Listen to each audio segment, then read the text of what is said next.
Hello and welcome back to the Stronghold. I'm the Magi, and this is the first ever Momir Meta Monday.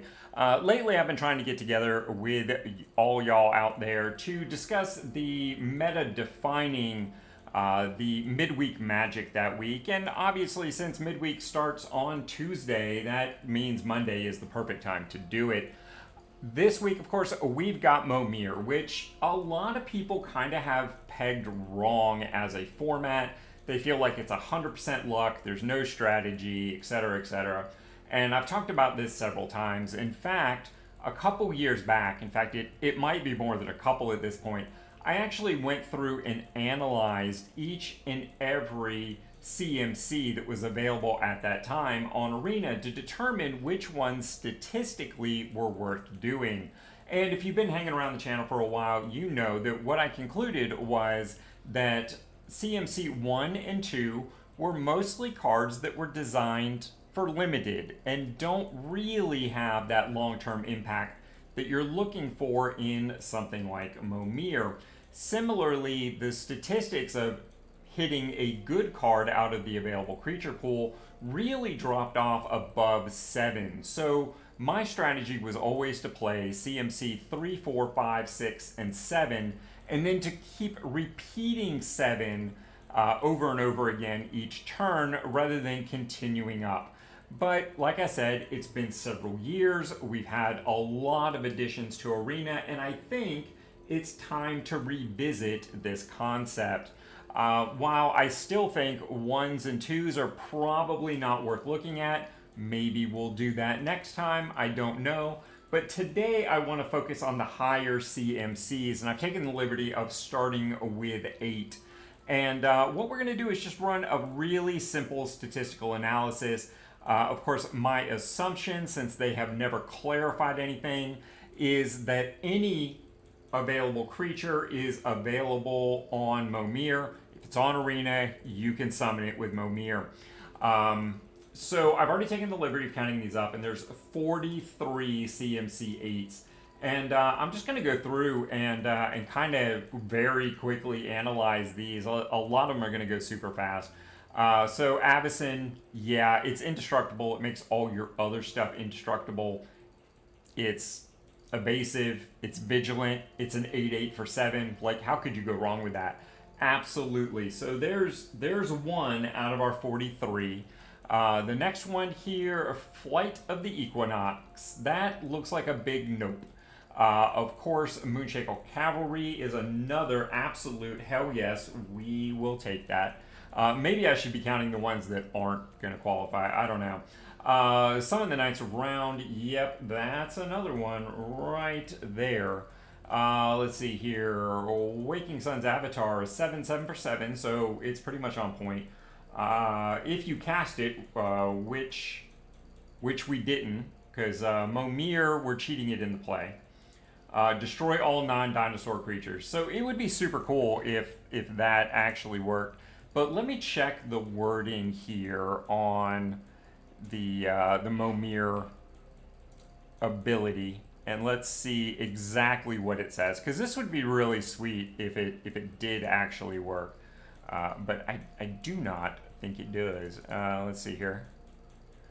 Discard a card, create a token that's a copy of a random creature with converted mana cost X. Activate this ability anytime. So yeah, we're just creating a token. We're not casting it. So yeah, that is a big note there on the Sun's Avatar. Zatalpa, Primal Dawn, a 4/8 is not greatly impressive, but the fact that it's evasive, double strike, which means it actually kind of hits for 8, vigilance, trample, and indestructible, yeah, okay, we'll call that good card number 4. And that wraps up the white cards. See, there's just not very much at this high CMC. Ancient Silver Dragon. Most of the Ancient Dragons are really good. 8/8, evasive. When it deals combat damage, roll a d20, draw cards equal to the result. I mean, it's fine. It's not great. We don't necessarily want to draw that many cards, but it will end the game pretty quickly, so...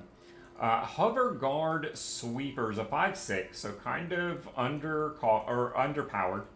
When this creature enters, you may return up to 2 target artifact creatures to their owner's hand. No, I don't think that's going to do much for us.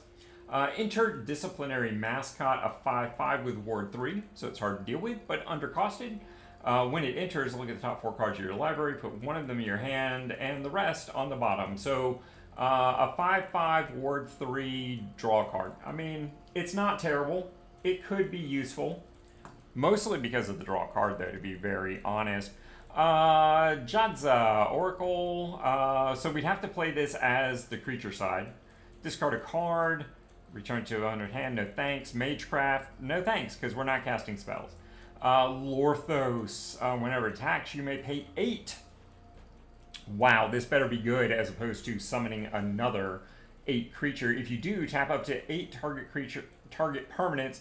Those permanents don't untap during their controller's next untap step.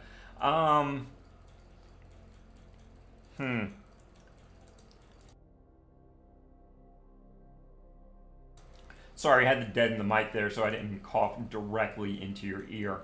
I don't know. I'm going to say no on this. I think just summoning another creature is probably better, but I'm going to call this a maybe. Slinbada, the Rising Deep, 7 mana, 8/8, has a kicker. When it enters, if it was kicked, we can't kick it. Yeah, okay, so a 7 mana, 8/8, not evasive. We can do better. Let's see here. This is an 8 mana Scry X. Scrying really doesn't do anything for us in this format. Storm Tide Leviathan, Island Walk, so it's evasive. All lands are islands. Creatures without flying and Island Walk can't attack. Yeah, we're going to call that a yes. And for those keeping score at home, that is 7 so far.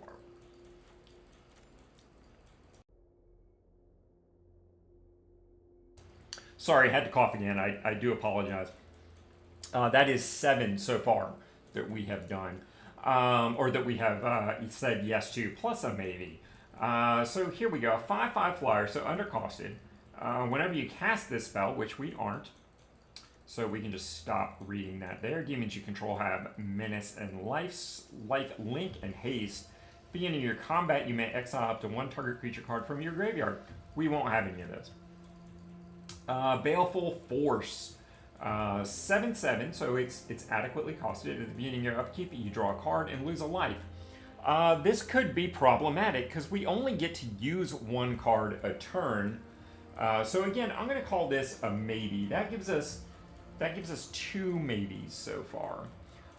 Bringer of the Last Gift. When this creature enters, if you cast it, which we didn't, then each player returns all creature cards from their graveyard that weren't put there this way to the battlefield. Yeah, that doesn't really do anything for us. Let's see here. Gargantuan Leech. The spell costs 1 less. We don't care. And it's a lifelink. So a 5/5 lifelinker? Nah, we can do better than that. Gorax, the Tomb Shell. An 8 mana 4/4. As an additional cost, you may exile any number of creature cards from your graveyard. We won't have any. It's a death touch. Whenever it attacks or dies, choose a card at random exile with Gorax, which we don't have any. So that's a big no. Gristlebrand. Wow. A flying lifelinker, pays 7 life, draw 7 cards. I mean, it's flying in lifelink for a 7/7. I'm going to call that a yes. That is number 8. We had quite a few no's there in a row. Hoarding Brood Lord, 7/6, so okay, evasive. When it enters, search your library for card, exile face down, then shuffle. As long as that card remains exiled, you may play it. Spells you cast from exile have Convoke. So it's basically draw card. A 7/6 flying draw card. Yeah, I could live with that. That is number 10. Husk Burster Swarm costs 1 less to cast for each creature card in your graveyard. We won't have any, nor do we really care about cost reduction in Momir, let's be honest. A 6/6, so it's a little undercosted, Menace and Death Touch. I'm going to call that a no. I think that feels bad if we do that. The Knight's Reach enters with a Divinity counter on it if you cast it from your hand. We didn't. It's indestructible as long as it has a divinity counter, but it won't. Remove a divinity counter, it doesn't have one. So that's kind of a no. A 5/2 vanilla? No thanks. The Foul-Blooded Flying Trample 8/8. Pay 2 life. Sacrifice another creature. Search your library for card. Put it into your hand. That's kind of a no. Sacrifice a creature to maybe get a slightly better creature. Probably not. Very situational at best. You know what? I'm gonna call it a maybe. Let's see here. Shambling Attendants. Delve. Each card you exile from your graveyard pays for 1. Yeah, I can't use alternative casting costs in this. So it's a 3/5 Death Touch. No thank you. Let's see. Famine Incarnate. As an additional cost to cast this spell, you may sacrifice any number of creatures. It's a cost reduction. When it enters, up to 1 target player's life total becomes half their starting life total rounded down. If we're doing our job right by this point in the game, they're already below 10, so we're going to say no there. Villis, Broker of Blood, an 8/8 evasive. Pay a black and 2 life. Gets -1/-1. Whenever you lose life, draw that many cards. You know what? I'm going to have to call that a no.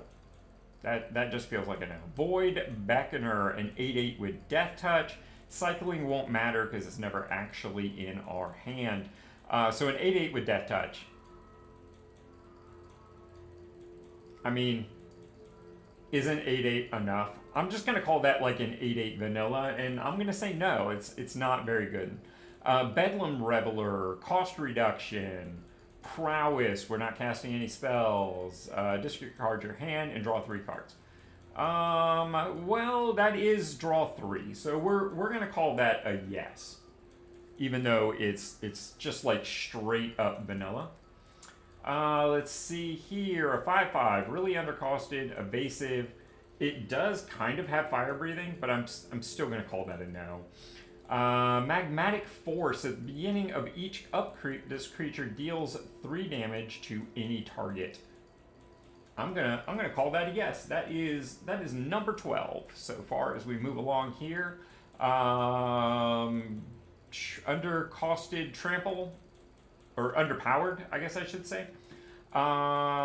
Ancient Adamantoise of 420. Damage isn't removed from this creature. All damage that would be dealt to you and other permanents you control is dealt to this creature instead.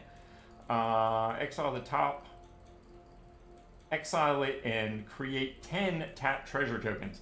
You know what? That sounds really wacky. Like, if that can't win you the game, I don't know what will. Ancient Brontodon, a 9/9 vanilla. I'm going to have to say no to that. Bookworm, a 7/7 trampler, gain 3 life. Yeah, I'd be okay with that if I randomly summon that in some Momir. And Host Crusher, trample and hexproof, 8/8. Yeah, again, I'd be okay with that. That's number 15 for us. Green, having a good showing here so far. Crash of Rhinos, an 8/4 with trample. So it's basically just a removal spell. Yeah, I'd be okay with that. That works for me. Craterhoof Behemoth. This is really good if we have a board. You know what? I'm just gonna call this a yes. We're not gonna give it any more time for analysis. It can do stuff. And Razor Forerunner, very similar. ETBs, creatures you control, other creatures you control get +2/+2 and gain vigilance and trample until end of turn. Yeah, that's a game ender. That is number 18, and green just having a great epic run here. Famished Worldsire, Devour Land 3. When this creatures look at the top X cards of your library, where X is this creature's power, put any number of land cards from among them onto the battlefield and shuffle. So we could kind of go all in on this. It'd be kind of wacky. I don't know if it's good, but it could be a thing. When it enters, put any number of creatures from your hand onto the battlefield. So an 8 mana 12/12 trample. I think that's good enough. Just being honest. So that's 20 so far. Gigantomancer. It's an 8 mana 1/1. Target creature you control has base power and toughness 1/1. Like, we'd have to untap the next turn, and basically we could make any creatures we have be 7/7s, but I don't really think that wins necessarily. It feels very situational. Polyraptor, whenever this creature is dealt damage, create a token that's a copy of this creature. I mean, that's definitely going to hold back some blockers, right? We'll call that a yes. A 7/6 for 8 vanilla, no thank you. Verdant Force, a 7/7 makes a Saproling. I call that a yes. Let's see here. Vorinclex, well, that's a good name to start with. 7/6 Trample. Whenever you tap a land for mana, add 1 mana of that land whenever an opponent taps. And it doesn't untap. So yeah, that's a game-changing card there, number 23 for us. And we're gonna, well, no, not quite wrap up green. Wolf Pack. You may have this creature assign its combat damage as though it weren't blocked. Yep, that's more or less all I need to hear. Yeah, the Scavenger. Cost reduction, 4/6. No thank you. Absolute Virtue, can't be countered. We weren't casting it to start with. And you have protection from each of your opponents. Okay, I mean, it's very situational, but I don't hate it. Ashen Rider. When it enters or dies, exile target permanent. Yeah, I call that a winner. Absolutely. Let's see here. Prototype X8. When the spell costs 1 less, the reduction, whenever another creature you control enters, if you cast it, sacrifice it. No. So that's a big no. It's not going to interact with Momir positively at all. Imskar, the Iron Eater, affinity for artifacts. We don't care. Draw X cards, lose X life, where X is half the number of artifacts. Probably not. Sacrifice an artifact. Probably not. We're going to call that a no. Horvos, the Enraged, a 7/6 Trample. Whenever it deals combat damage to a player, reveal the top 3 cards of your library. Put all land cards revealed this way into your hand. Into your hand, and the rest into your graveyard. Discard a card, and it deals 3 damage if I discard something. So yeah, that's a big fat yes. I will take that for sure. Sun's Avatar, Vigilance, Trample, Haste. When it deals combat damage to a trample, reveal that many cards from the top of your library. Put in a number of dinosaur cards. So we're not going to have dinosaur cards, but Vigilance, Trample, and Haste 7/6 is good enough. That actually brings us to 28 so far. That is crazy. Proud Protector, cost reduction, we don't care.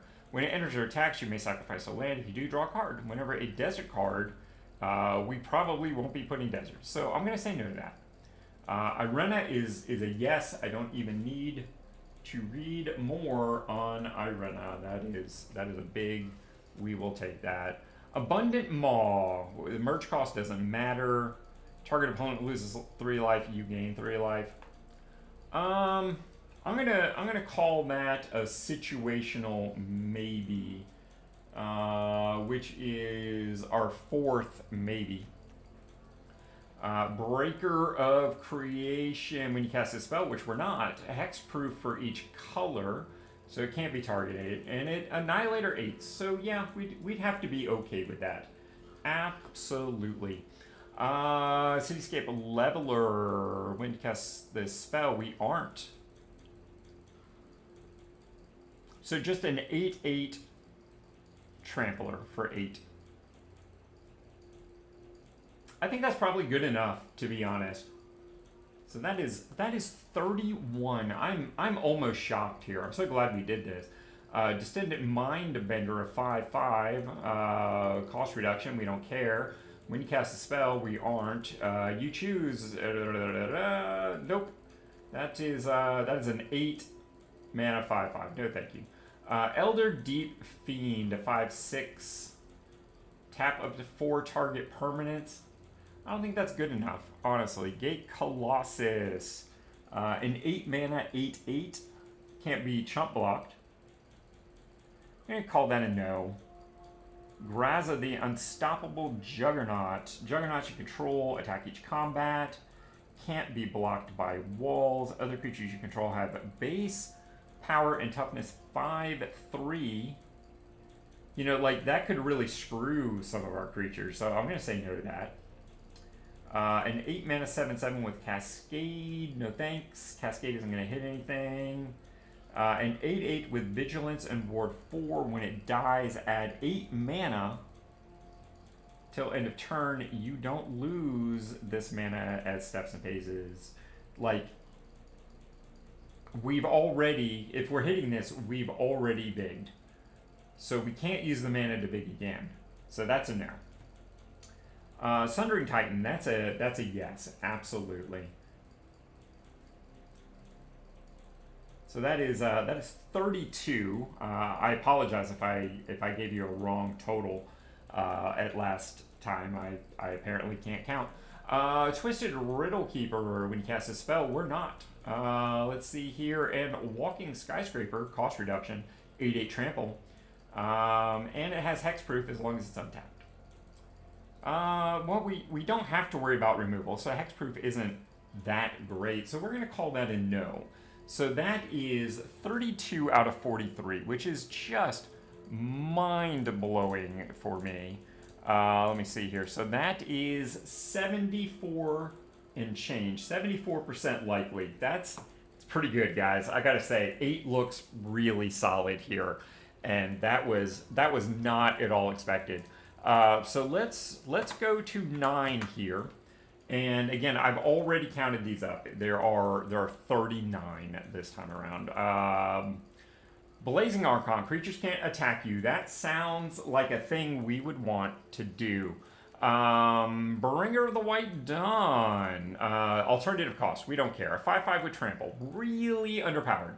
At the beginning of your upkeep, you may return target artifact card from your graveyard to the battlefield. Yep, that's a big no. Iona, Shield of Emria. You choose a color. Your opponent can't cast spells. They aren't casting spells, so that's a no. Bringer of the Dawn. At the beginning of your upkeep, you may draw 2 cards for a 5/5. Yeah, that actually is pretty decent. We'll put that in as a second yes. Chrome Scale Drake, a 3/4 flying. It does have cost reduction. Reveal the top 3 cards of your library. Put all artifact cards. That's a big no. Depth Charge Colossus. Doesn't untap as a 9/9. No. Hulking Metamorph. I don't want something that's going to copy the 8 mana thing I did last turn, probably, so we're going to call that a no. Thing from the Deep. Whenever this creature attacks, sacrifice it unless you sacrifice an island. No. Bringer of the Black Dawn. At the beginning of your upkeep, you may pay 2. If you do, search your library for card. That's a big no. That's basically pay 2 life, draw a card. Demon of Death's Gate. You may pay 6 life and sacrifice 3 black creatures. Probably not. That doesn't sound like something we'd ever do. So, is a 9/9 flying trample good enough? You know what? I'm going to say yes. I think an evasive, well, dual evasive 9/9 is probably good. Kuro Pit Lord, beginning your upkeep. You sacrifice it unless you play that. Yeah, that's a no. Absolutely not. Necropolis Fiend, 4/5 with Delve. Cost reductions don't matter, kids. A 4/5 evasive. And it has spot removal. Exile X cards from your graveyard. Target creature gets -X until end of turn. I mean, we might have some lands. I'm going to call that a maybe.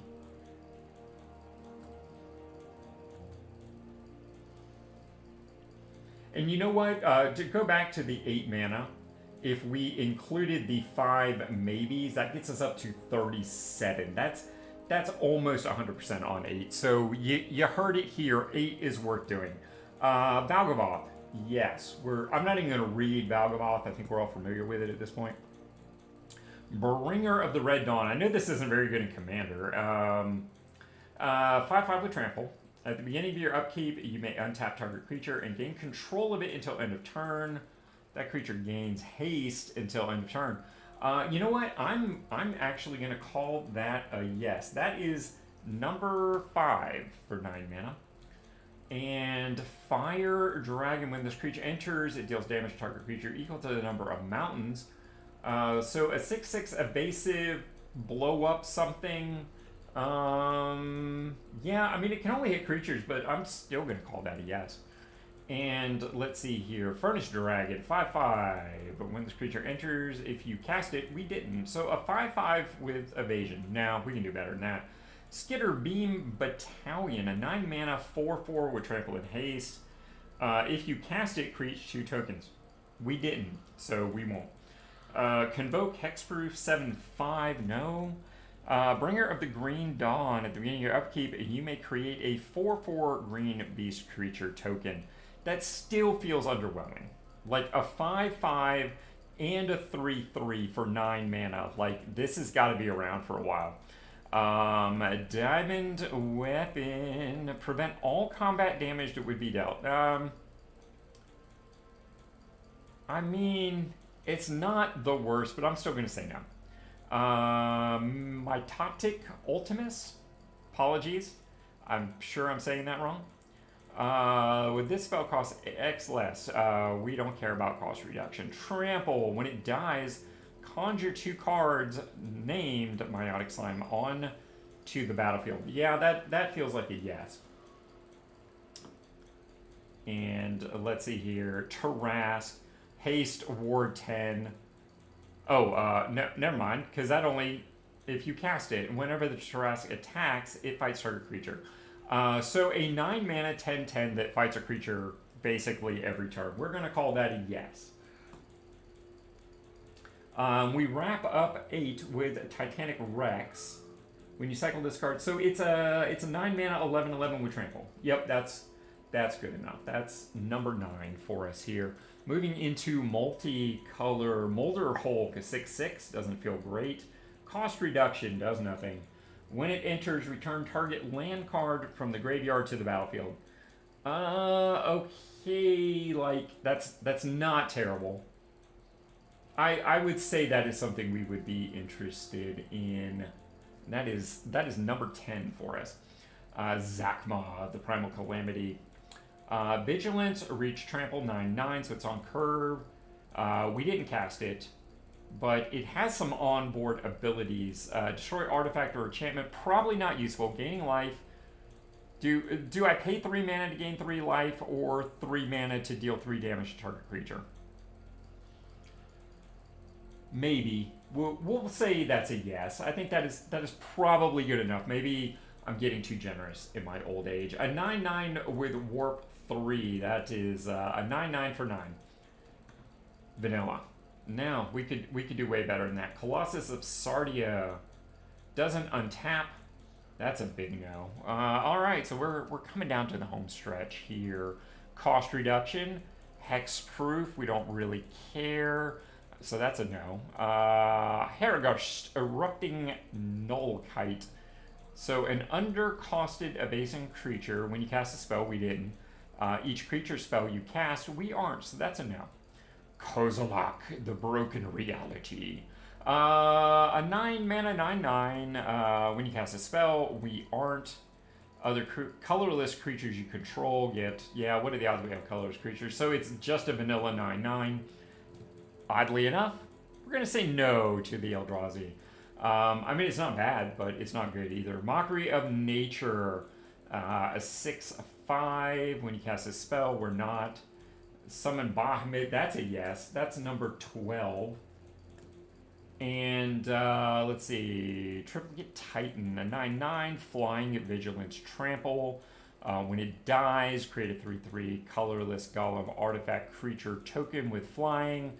So a 9/9 evasive vigilant that replaces itself with smaller creatures. Yeah, I'm going to call that a good thing. And the last 9 mana to consider, Void Winnover. Your opponent can't cast spells. Well, they're not doing that anyway. And your opponent can't block with creatures with even mana values. They're all tokens, so they have no mana values. I gotta look that up.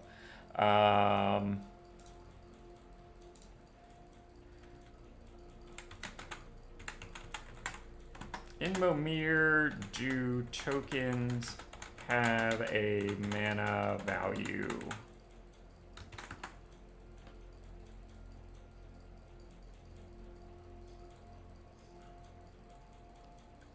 Okay, so they have, according to this, they all have a mana value of 0, which that was what I was thinking, so that's right.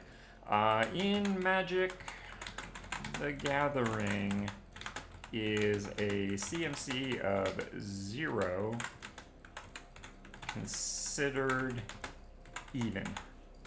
Pretty sure this is a yes. Yes.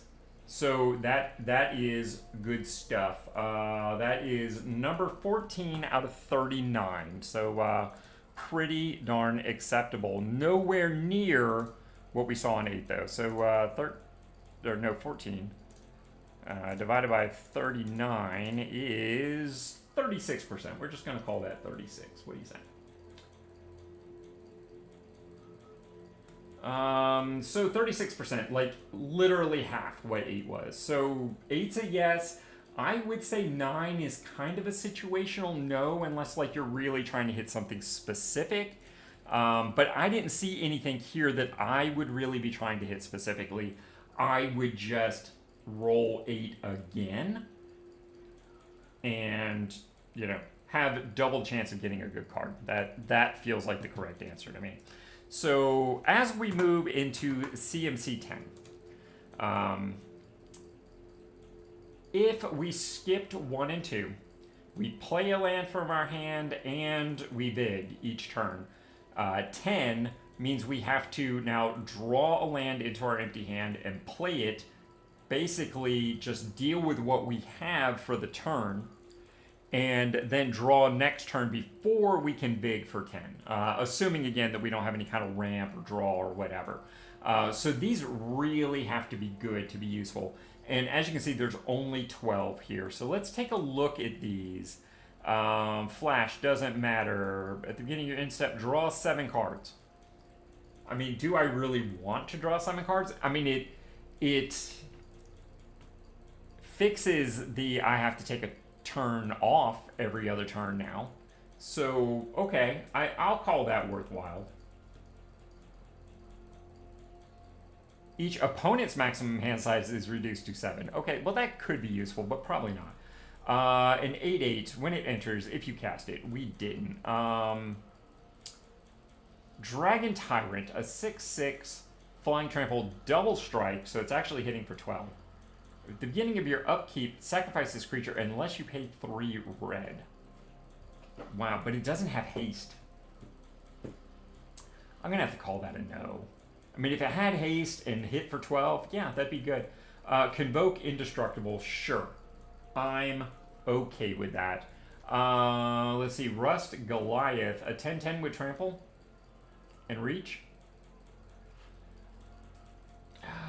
You know what? Is it worth taking a turn off for? No. No, it's not. Let's see here. Woodcaller Automation in 8 mana, so undercosted. When it enters, if you cast it, we didn't. Progenitus. Okay, yeah. Progenitus makes 3. We can definitely have that. When you cast this spell, we didn't. So it's a 7 mana, or excuse me, it's a 10 mana, 7/7 trample haste. That's a no. Kozilek, the Great Distortion. Whenever you cast this spell, we didn't. Discard a card with mana value X. So, yeah, and I can't counter. So it's a 12/12 with Menace for 10. You know what? I think I'm being generous here probably, but I think that is probably worth doing, even considering taking a turn off. A 5/5 with trample. Hell no. Ulamog, the Ceaseless Hunger. When you cast a spell, we didn't. It's a 10/10 indestructible, so it's on curve and indestructible. When it attacks, that's a yes. We're going to have to say yes to that. And the Defiler, a 10 mana 7/7. We didn't cast the spell. It basically can't be targeted. Enters with a number of +1/+1 counters on it equal to the greatest mana value among cards in exile. So it's a 10 mana 7/7. That's a no. So wow, kids, that's a big drop off here. That's 5 out of 12, which is like 42 if I'm being generous, which is actually higher than 9. But considering we have to take a turn off, that is pretty crappy. I already looked at 11 pretty extensively. There's only 5 here, and let's see, which one was it? This one wasn't good. Pride of the Whole Clad. So 80% likely if we go to 11. But again, like, you've got to take now your second turn off to get one of these. But you're going to get something pretty damn powerful if you get to 11. Number 12, we'll look at those real quick. But again, I already looked at these as I went through to count them because they were so small. 2 out of 3 of these. The Kraken, not so great. It cares about Snowlands. And we might have Snowlands, we might not. I honestly can't remember. Untap during the next untap. Return 3 Snowlands you control, return this creature. So yeah, it really doesn't do enough, even if you have Snowlands. Galta is a 12/12 with trample. And Emrakul, the world anew, is pretty good. Flying protection from spells, protection from permanents, leaves the battlefield, sacrifice all creatures you control. So, I mean, if they kill it, they kill it. When you cast this spell, we didn't. So, I mean, like, it's fine, but it's not great. Let's see here. 13 was 100% because it's Emrakul, the Promised End. Again, we're still having to take turns off. 14 doesn't exist. So to hit 15, we have to take an additional 2 turns off. And 2 of these are good. Either version of the Earthquake Dragon is a 10/10 evasive trampler. We can sack a land, return this card from your graveyard to your hand. It's not actually there. And, of course, Emrakul, the Eon's Torn. When you cast this spell, we won't. When it's put into a graveyard from anywhere and shuffles, whatever. It's basically a 15/15 for 15 with flying and Annihilator 6. So if you get to swing with it, you win the game. So let's look at some of this back. 8 had a 74%. That is an absolute New World Order, as per the Magi. Go to 8. Number 9 was only 36%. I don't really feel good about that. 42% to take a turn off at 10. I'm going to say no to that. And, you know, if we're saying no to 9 and 10, like, we don't really even need to talk about the rest of these. But take 1 off. Take 2 off, start hitting on curve at like 3 and up, get to 8, and then just repeat 8 unless you're looking for something specific and you want to go back and do like another CMC. So 8 is the new 7, folks. That is the deal. Of course, the Momir is the play of the week for Midweek Magic. We will be doing it tomorrow night. Live once again right here on YouTube. Make sure to tune in for that. And I will probably play both accounts, time allowing.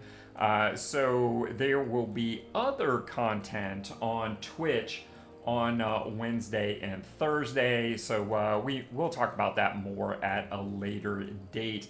As always, thank you guys for coming by and listening to me talk about a meta. I really appreciate y'all being here.